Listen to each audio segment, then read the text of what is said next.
धर्मेंद्र प्रधान जी आपको संबोधित करेंगे। मंत्री, शिक्षा मंत्री बगल में हमारे राष्ट्रीय मीडिया प्रमुख और मुख्य प्रवक्ता सांसद अनिल बलूनी जी हैं। मेरा विनम्र निवेदन है माननीय धर्मेंद्र जी से कि आपको संबोधित करें। नमस्कार मित्रों, अनिल जी, संजय जी मेरे साथ हैं। मित्रों, आज पार्टी के राष्ट्रीय कार्य समिति का दूसरी दिवस है। कल उद्घाटन के उपरांत राजनीतिक प्रस्ताव पारित हुई थी। आज पहला सत्र में सामाजिक आर्थिक संकल्प पत्र अभी पारित हो रहा है। महाराष्ट्र के उप मुख्यमंत्री, पार्टी के वरिष्ठ नेता आदरणीय देवेंद्र फडणवीस जी के द्वारा रखी गई इस प्रस्ताव को दक्षिण के हमारे पार्टी के वरिष्ठ नेता,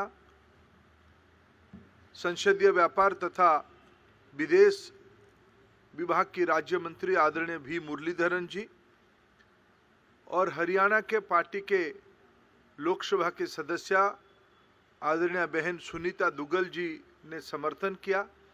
सदन उस प्रस्ताव को पारित कर रहा है। मित्रों, मैं अगर इस प्रस्ताव की कुछ मुख्य अंश आपके सामने रखूं, पिछले 8 सालों में, 8.5 सालों में प्रधानमंत्री नरेंद्र मोदी जी की नेतृत्व में एक समावेशी, सर्वस्पर्शी, आत्मनिर्भर समाज बनाने के लिए जो 2014 में पहला ही वक्तव्य में प्रधानमंत्री जी ने कहा था कि मेरे सरकार सबका साथ, सबका विकास की दायित्व लेगा, वो केवल हमारे लिए एक नारा नहीं था, एक दर्शन था, एक फिलोसफी था। पिछले 8 सालों में विशेष करके आर्थिक पक्ष हो या उस आर्थिक नीतियों के कारण उत्पन्न सामाजिक प्रभाव हो, जिसमें समाज अधिकार की विषय रखने वाला समाज, हक की लड़ाई लड़ने वाला समाज आज आत्मनिर्भरता की ओर बढ़ी है, सशक्तिकरण की ओर बढ़ी है, एम्पावरमेंट की ओर बढ़ी है। एंटाइटलमेंट से एम्पावरमेंट की एक सफल प्रवास मोदी जी की कुशल नीति, विचार स्पष्टता और सटीक क्रियान्वयन के कारण विश्व की इस कठिन परिस्थिति में भी मित्रों, देश की केवल समस्या नहीं रहा, दुनिया की सभी देशों ने कोविड से ग्रसित हुआ। आज हम अगर थोड़ा पलट के दिखते हैं, कोविड की सफल प्रबंधन की कई आयाम आज सामने आता है, जिसमें उल्लेख करने लायक विषय है स्वदेशी टीका। आज देश की 219 करोड़ लोगों को लग चुकी है। 30 करोड़ टीका हमने बाहर भी भेजा है। ये अपने आप में भारत को सशक्तिकरण करना, एम्पावर करना, आत्मनिर्भर करना, सरकार की नीतिकरण, वो दिन हम लोग ना भूले। कोरोना की शुरुआत के दिनों में प्रधानमंत्री स्वयं, जिसको कहते हैं हेड ऑन किया था, टीका बनाने के बारे में भी देश के वैज्ञानिकों को मिला, उनसे समझा, उनको दिशा दर्शन दिया और टीका बनी, टीका लगी और भारत आज सुरक्षित है। मित्रों, विश्व की आर्थिक स्थिति कैसे था? जब हमें दायित्व मिला, हम फ्राजाइल 5 की अंदर गिने जाते थे। 2014 में भारत 10वीं स्थान में अर्थव्यवस्था में दुनिया के अंदर खड़ी थी। आज जब हम अमृत काल में प्रवेश कर रहे हैं, अमृत महोत्सव मना रहे हैं, अंग्रेजों से गुलामी की हमारी मुक्ति से 75 साल पूरा कर रहे हैं, उस समय में हमने यूके को पीछे छोड़ के 5th पोजीशन पे आए। यह अपने आर्थिक नीति की एक बहुत बड़ी सफलता की स्टेटमेंट है। कोरोना की कष्ट काल में भारत की एक भी व्यक्ति भूखा ना रहे, इसके बारे में हमने दायित्व लिया। मोदी जी ने योजना बनाई, चिंता की। आज खाद्य सुरक्षा योजना के उपरांत 5 किलो चावल और 1 किलो दाल देश की जनता को, 80% जनता को दिया गया। और आज तो संपूर्ण मुफ्त में खाद्य सुरक्षा व्यवस्था, जो कुछ मूल्य होता था उसको शून्य करके बिना मूल्य की व्यवस्था कर दी गई है। आज विश्व की सकल जीडीपी के घरेलू उत्पादन में भारत 2014 में जब 2.6% कंट्रीब्यूशन कर रहा था, वो आज बढ़ के 3.5% तक पहुंची है। मित्रों, ये इससे बढ़िया संजोग आजादी के अमृत महोत्सव की अवसर पे कुछ नहीं हो सकता है। देश में जीएसटी कलेक्शन बढ़ी है। 2014 और 22 की अगर हम तुलना करें, लगभग 22.6% टैक्स कलेक्शन बढ़ी है। उस आर्थिक सशक्तिकरण के कारण वो पैसा गया कहां? आज जिला केंद्र में डायलिसिस हो रहे देश में, हार्ट स्टेंट और अन्य जरूरी हेल्थ रिलेटेड वस्तुओं की कीमत घटी है। देश में 5000 से ज्यादा जन औषधि केंद्र खुले गए हैं।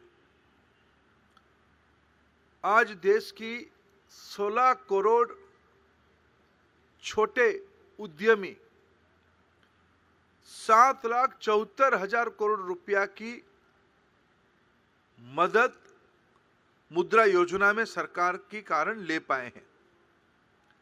पेंशन, ग्रेच्युटी, इसकी एक नया पैमाना आज खड़ा हुआ है। मध्य वर्गीय लोगों की घर बनाने की आकांक्षा के लिए ऋण देने की स्लैब को बढ़ाया गया और सुविधा उपलब्ध करवाया गया है।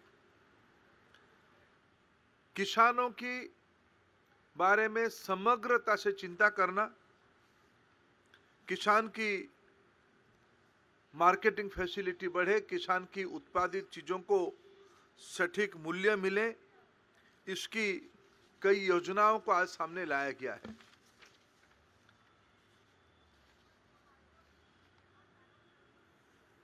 मित्रों, आज vocal for local, 1 district 1 product आज सरकार की एक प्राथमिक नीति बन चुकी है। अर्थनीति के Bharatmala, Sagarmala, dedicated freight corridor, उड़ान, भारत ब्रॉडबैंड नेटवर्क, ये सब के कारण देश की 21st सेंचुरी इंफ्रास्ट्रक्चर, रास्ते थे, बंदरगाह था, विमान अड्डा था, लेकिन आज हवाई चप्पल वाला भी हवाई जहाज में बैठे भारत के अंदर इनलैंड वाटर को बढ़ाते हुए क्रूज टूरिज्म डेवलप हो। यह सिर्फ किताबी बातें अभी नहीं रहा है, यह सब देश के अंदर जिला केंद्र, कमिश्नरेट हेडक्वार्टर में यह उसका अनुभव देश की मध्य वर्गीय नागरिक, सामान्य नागरिक लेना शुरू कर दिया है। मित्रों, कभी देश में नौजवानों की भविष्य को लेके हम सब चिंतित होते थे। रोजगार, स्वरोजगार, ये विषय चर्चा में रहती थी। पिछले कोरोना के समय में देश में स्टार्टअप्स की दुनिया की, मैं बहुत पुरानी बात नहीं कह रहा हूं, 8 साल के अंदर मैं पिछले 2 साल की बात को उल्लेख करना चाहूंगा। आज देश की नौजवान जॉब सीकर्स हैं, जॉब क्रिएटर बन रहा है। 100 से ज्यादा यूनिकॉर्न, अभी हमारे प्रस्तावकों ने कई उदाहरण दिया। देश की नौजवान अपने पैर पे खड़ा होने के लिए उद्यमी बन रहा है। आत्मनिर्भर भारत, गरीब कल्याण योजना, जब कोरोना आई 20 लाख करोड़ रुपया की पैकेज से लेके सेक्टर स्पेसिफिक इंडियन मार्केट की उत्पादन को पूरा करने के लिए, देश की एक्सपोर्ट बढ़ाने के लिए प्रोडक्शन लिंक इंसेंटिव की एक नई जाल बिछाया गया है, जिसके कारण देश में रोजगार स्वरोजगार की नंबर बढ़ रहे हैं। यह अनुमान किया गया कि देश की अगर लॉजिस्टिक को सरलीकरण किया जाए, सिंप्लीफाई किया जाए रिफॉर्म्स के माध्यम से, देश निवेश के लिए आकर्षक स्थान होगा। गति शक्ति योजना उसकी परिणाम है। देश में नया लॉजिस्टिक पॉलिसी लाया गया। राज्य सरकारों को, भारत सरकार की विभिन्न विभागों को, देश की उद्योग जगत को पहली बार एक गति शक्ति फ्रेमवर्क में जोड़ने की व्यवस्था किया गया है। डीबीटी आज पिछले 8 साल में direct benefit transfer 22.6 lakh crore रुपया की डीबीटी दिया गया है लोगों को। कभी आप कल्पना करिए, ये कहा जा रहा था कि दिल्ली से 1 रुपया भेजे तो गरीब की जेब में 15 पैसा जाता था। आज 1 रुपया भेजे तो चंद मिनट के अंदर उसके जेब में 1 रुपया चला जाता है, जिसकी हिसाब मैं आपके सामने मोदी जी की 8 साल की उपलब्धि को गिनाते हुए दे रहा हूं। 22.6 लाख करोड़ रुपया पिछले दिनों में गया है। मित्रों, ऐसे ही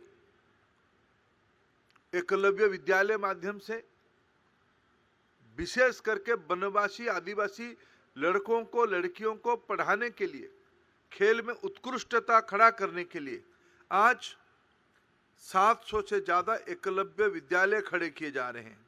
उनके लिए सीधा भारत सरकार की स्कीम लागू किया गया है। इकोनॉमिक वीकर सेक्शन के लिए आरक्षण की व्यवस्था की गई है। मित्रों, ये सारे अर्थनैतिक पॉलिसी के कारण न केवल भारत सशक्त हुई है, आत्मनिर्भर हुई है, उसके अंदर, उसके कारण देश में जो एक चेतना आई है, आज सामाजिक उपलब्धियों की नई पैमाना हो रहा है। अयोध्या में भव्य राम मंदिर निर्माण, जो लोग कभी हमको पूछते थे अयोध्या में राम मंदिर बनाएंगे लेकिन तिथि नहीं बनाएंगे, आज प्रधानमंत्री नरेंद्र मोदी को कार्यकारिणी आभार प्रकट किया, मंदिर की तिथि भी ही घोषित कर दिया गया है और जल्द ही भव्य मंदिर देश को समर्पित हो जाएगा। काशी विश्वनाथ की कॉरिडोर अपने आप में एक बहुत बड़ा स्टेटमेंट उस दिशा में है।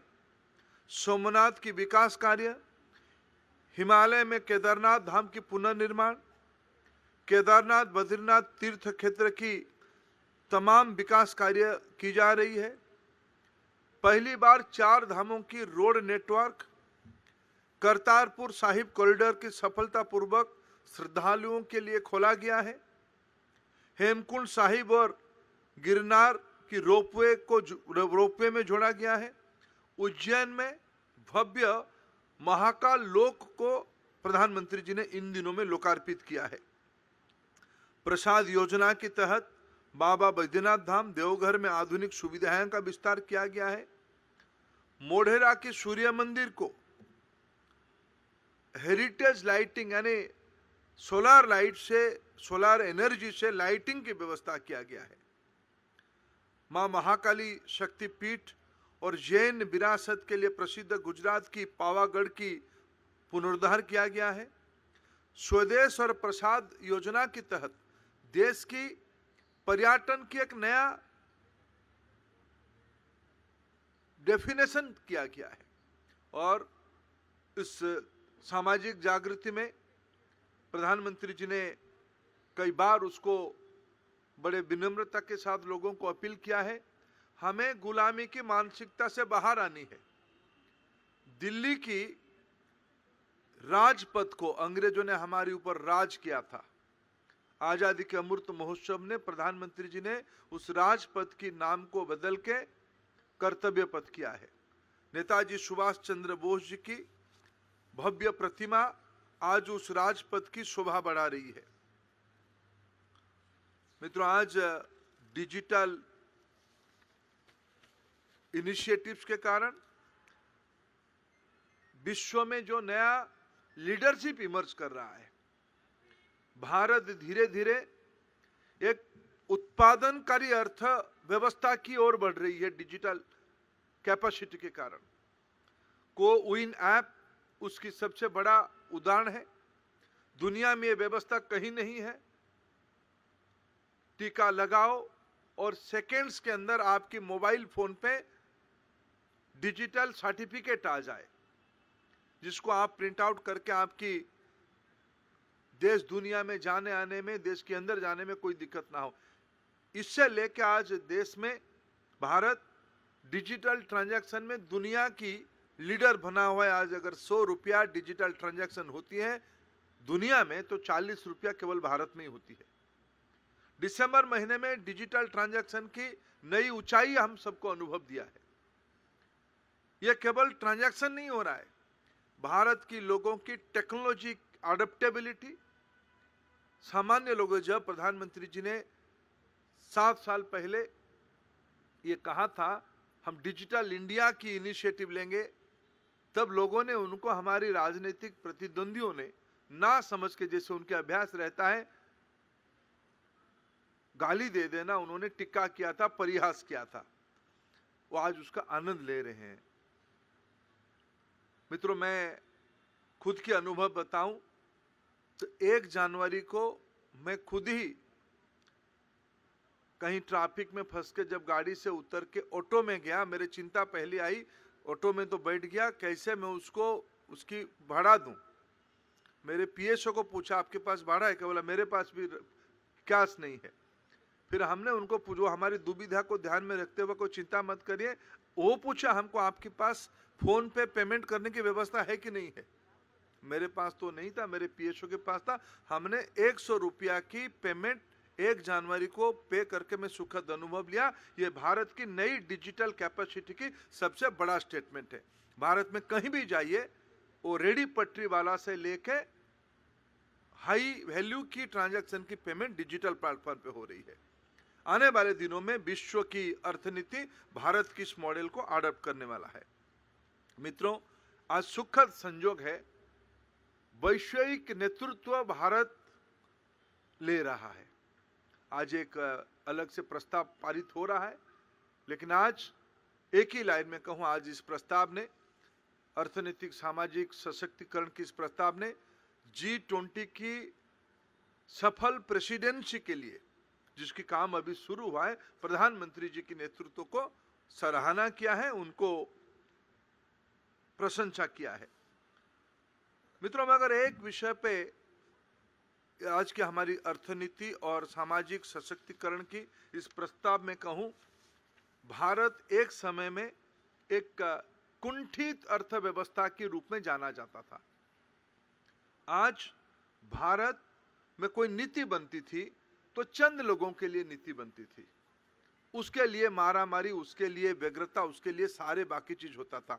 आज प्रधानमंत्री की इस नीतियों के कारण आज एक सैचुरेशन की अर्थव्यवस्था यानी सबके लिए करना होगा। स्कीम चंद लोगों के लिए नहीं है, सभी के लिए। गांव में जितने लोग हैं, जितने गरीब है, जितने मध्यवर्गीय, सभी के लिए आज एक पॉलिटिक्स ऑफ सैचुरेशन की ओर हम बढ़ रहे हैं, गवर्नेंस ऑफ सैचुरेशन की ओर बढ़ रहे हैं। तृप्ति की जिम्मेवारी को लेकर आज हम आगे बढ़ रहे हैं। मैं कार्य समिति जो प्रस्ताव को पारित किया प्रधानमंत्री जी की सफल नीति के कारण, कुछ विषय आपके सामने मैंने उल्लेख किया। मोदी सरकार के अंतर्गत गरीबों की अधिकार से सशक्तिकरण की ओर बढ़ने की कदम, ये प्रस्ताव मैं आपके सामने उपस्थापित किया। कोई प्रश्न हो तो शैलेंद्र डीडी न्यूज़। सर, आपने कहा कि G20 में सफल नेतृत्व के लिए प्रधानमंत्री के नेतृत्व की तारीफ की गई है। जो प्रस्ताव आया सामाजिक और आर्थिक प्रस्ताव, क्या अलग से G20 पर भी प्रस्ताव आएगा और उस पर बाद में बताएंगे?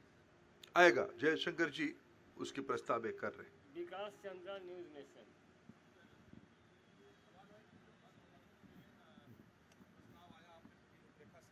लेकिन विपक्ष बार बार केंद्र सरकार को महंगाई के मुद्दे पे घेरता है और कहता है कि केंद्र सरकार उसके लिए और आम लोगों को राहत देने के लिए कुछ नहीं कर रही है। क्या इस प्रस्ताव में कुछ चिंता व्यक्त की गई? देखिए, मैं सारे प्रस्ताव में और भी डिटेल है जो आपको थोड़ी देर में मिलेगा। देखिए, ये विपक्ष को मैं गणतंत्र में, प्रजातंत्र में उसके आलोचना को पॉजिटिव स्पिरिट में लेता हूं। उनको तो भी कुछ काम होनी चाहिए, उनको करने दीजिए। विश्व की एक भी देश नहीं है, एक भी बड़ा अर्थशास्त्री नहीं थे, मैं वो दिन भुलाने उनका नाम मैं लेना नहीं चाहता हूं, जिनको बड़े बड़े अवार्ड भी मिला है दुनिया में। उन्होंने 2020 में मोदी जी की नीति को आलोचना किया था। और आज इस परिस्थिति में भी अभी अभी मुद्रास्फीति की दर विश्व की अन्य देशों की तुलना में, डेवलप्ड देशों की तुलना में आदर्श की स्थिति में है। यही अपने आप में हमारा एक जिम्मेवार वाला अर्थनीतिक मॉडल का प्रमाण है। दुनिया की समस्या है, उसके अंदर भारत तुलनात्मक रूप से, जब हम एनर्जी इंपोर्ट करते हैं, जब ग्लोबल फूड चेन डिसरप्ट हो गया, उसके अंदर भी भारत की अर्थनीति मजबूत पैर पे खड़ा है। इसलिए हमने 5th पोजीशन पे यहां आया है। Devendra Parashar, lease Matthew. I would like to ask you, what is this? What do you mean by this politics of saturation and governance of saturation in the context of this crisis over this inflation as well as the unemployment? देखिए, मैंने कहा lease जी कि आज देश की नौजवान में तुलना करके आपको कह रहा हूं, इतने यंग एंटरप्रेन्योर पिछले दिनों में नहीं निकलते थे। आज देश की नौजवान जॉब प्रोवाइडर बन चुका है। डिजिटल इकोनॉमी की नई नेटवर्क आ गई है। जब हम पॉलिटिक्स गवर्नेंस ऑफ सैचुरेशन कहते हैं तो प्रधानमंत्री आवास योजना हमको याद आती है। हर घर में नल में जल पहुंचाने की बात याद आती है। हर घर में बिजली पहुंचाने के लिए बात आती थी। आखिर देश की आजादी के 70-72 साल के बाद करोड़ों की संख्या में घर ना हो, बिजली ना पहुंचे, स्वच्छ ईंधन ना पहुंचे, बैंक खाता ना खुले, जिसको पिछले 8 साल में प्रधानमंत्री जी ने किया।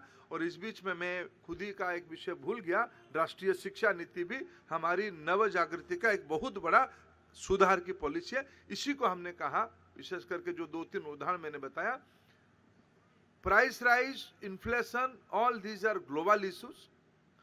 भारत को मैं अगर कंपैरेटिव स्थिति में खड़ा करूं, हम आज बहुत मजबूती की स्थिति में खड़े हैं।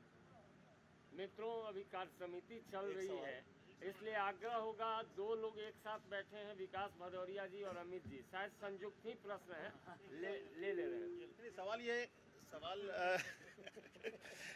सवाल ये है कि कल जो राजनीतिक प्रस्ताव था जिस पर कहा गया कि प्रधानमंत्री पर आरोप लगते हैं, कोर्ट ने भी उसका जवाब दिया, तो मल्लिकार्जुन खड़गे जो कि अध्यक्ष है वो कह रहे हैं कि कोर्ट क्या कह रहा है वो तो अलग बात है, लेकिन ये भी सच है कि नोटबंदी के दौरान लोग लाइन पे खड़े थे, लोगों की जान गई, उसको लेकर बीजेपी क्या कहेगी? मैं इतना जानना चाह रहा हूँ धर्मेंद्र जी, मैं इतना जानना चाह रहा हूँ कि उस दिन ऑटो यात्रा करने के बाद क्या आपने डिजिटल पेमेंट ऐप डाउनलोड किया? कौन सा किया? नहीं, मैंने नहीं किया अभी तक, कर लूंगा मैं। मित्रों, अगले सेशन में गौरव न्यूज़ 24 का भी प्रश्न लेंगे। बहुत बहुत धन्यवाद।